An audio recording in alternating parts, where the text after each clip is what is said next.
Good morning, সুপ্ৰভাত বন্ধু বান্ধৱীসকল। সকলোকে এটি মনোৰম পোৱালি সকলোকে স্বাগতম জনাইছোঁ। আজি মই দুআষাৰমান আপোনালোকৰ মাজলৈ আগবঢ়াই লৈ আহিছোঁ। যদি আপোনালোকৰ কথাষাৰ মোৰ ভাল লাগে শুনি, সকলোৱে লাইক, কমেণ্ট, ছাবস্ক্ৰাইব আৰু শ্বেয়াৰ কৰিব নাপাহৰিব। তেন্তে দেৰি নকৰি আগবাঢ়োৱা হওক মোৰ এই দুআষাৰ। জীৱনৰ কোনো অন্ত নাই, জীৱনৰ কোনো অন্ত নাই। জীৱনে কেতিয়াবা জীয়াই থাকিবলৈ শিকায়, কেতিয়াবা সাহস দিবলৈ শিকায়। কেতিয়াবা জীৱনত যুদ্ধ কৰি হাৰিব লগা হয়, কেতিয়াবা জিকিব লগা হয়। জীৱনৰ লগত আমি যুঁজ দি মাথো সন্মুখলৈ চাই আগবাঢ়ি যাব লাগে। জীৱনে আমাক বহু কথা শিকাই যাব। জীৱনত আমি প্ৰতিঘাতৰ মাজেৰে বহুত দূৰ আগবাঢ়ি যাব লাগিব। মাথো হাৰ মানি গ'লে নহ'ব। জীৱনৰ বাটটোত আমি অকলশৰীয়া। নিজৰ বাট নিজে আমি চিনিব শিকিব লাগিব মানুহে। নিজৰ বাট যদি আমি নিজে চিনি নাপাওঁ, জীৱনটো আমি কেতিয়াও আগবাঢ়ি যাব নোৱাৰোঁ।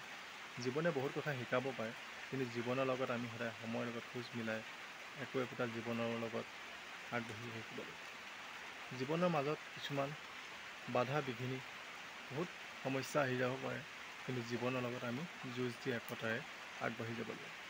সকলোৱে নিশ্চয় কম কাম কৰক, কাম কৰি আগবাঢ়ক, জীৱনটো আপোনালোকৰ সুন্দৰ হ'ব।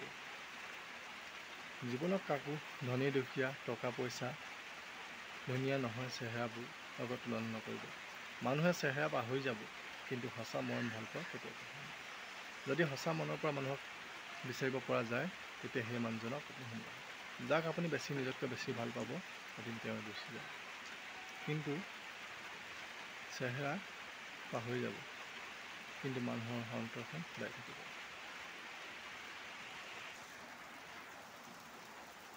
জীৱনত শিকিব লগা বহুত কথা থাকি যায়, যিবোৰ আমি কেতিয়াও শিকিব নোৱাৰোঁ।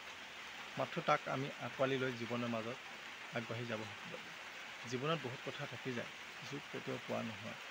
কিছুমান আশা থাকি যায়, কেতিয়াও নিৰাশ নহয়।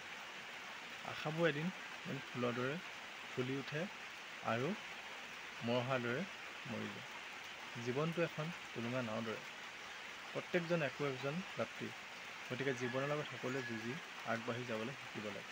জীৱনত কেতিয়াও ঘাত প্ৰতিঘাত, কুল অনুকূল সকলো থাকিব পাৰে, কিন্তু জীৱনৰ লগত আমি প্ৰত্যেকজনে আগবাঢ়ি নিজৰ জীৱনটোক আগবাঢ়ি যাবলৈ শিকিব লাগিব।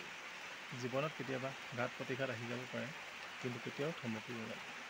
জীৱনত মাথো এটাই ডিচিশ্যন লওক, যি কাম কৰিছোঁ নিষ্ঠা, সততা, একতাৰে কাম কৰি যাম বুলি আশা কৰোঁ। জীৱনৰ বিষয়েনো কি ক'ম, জীৱনৰ কেতিয়াও অন্ত নাই, শেষ নাই। যেনেকৈ পূবৰ বেলি পশ্চিমত যায়, দিনৰ পিছত দিন পাৰ হয়, মাহৰ পিছত মাহ পাৰ হয়, বছৰৰ পিছত বছৰ। কিন্তু মানুহৰ মনবোৰ সলনি হৈ যায়, কিন্তু প্ৰকৃতিৰ ৰূপবোৰ একেই থাকে। জীৱনৰ লগত মাথো আমি সময়ৰ লগত খোজ দি আগবাঢ়ি যাব শিকিব লাগিব। ধন্যবাদ। মই ইয়াকে ক'লোঁ আপোনালোকৰ দুআষাৰ। যদি মোৰ কথাষাৰ শুনি সকলোৱে ভাল পাইছে, লাইক, কমেণ্ট, শ্বেয়াৰ, ছাবস্ক্ৰাইব কৰিব নাপাহৰিব। যদি মোৰ ভিডিঅ'বোৰ চাই সকলোৱে ভাল পাইছে, লাইক, কমেণ্ট, ছাবস্ক্ৰাইব কৰিব নাপাহৰিব, যাতে নতুন নতুন ভিডিঅ' মই সকলোকে দি যাব পাৰোঁ। শেষত এটাই মই সকলোকে অনুৰোধ কৰিছোঁ, সদায় সুখত থাকক, আনন্দ কৰি যাওক, হাঁহি ধেমালি ফূৰ্তি কৰি থাকক, জীয়াই থকা দিনবোৰ যেন সদায় কৰ্মৰে আগবাঢ়ি যাওক। তাকে কৈ সপোন হিমালয় মাইনাই আজি মোৰ ভিডিঅ'টোৰ পৰা বাই বাই।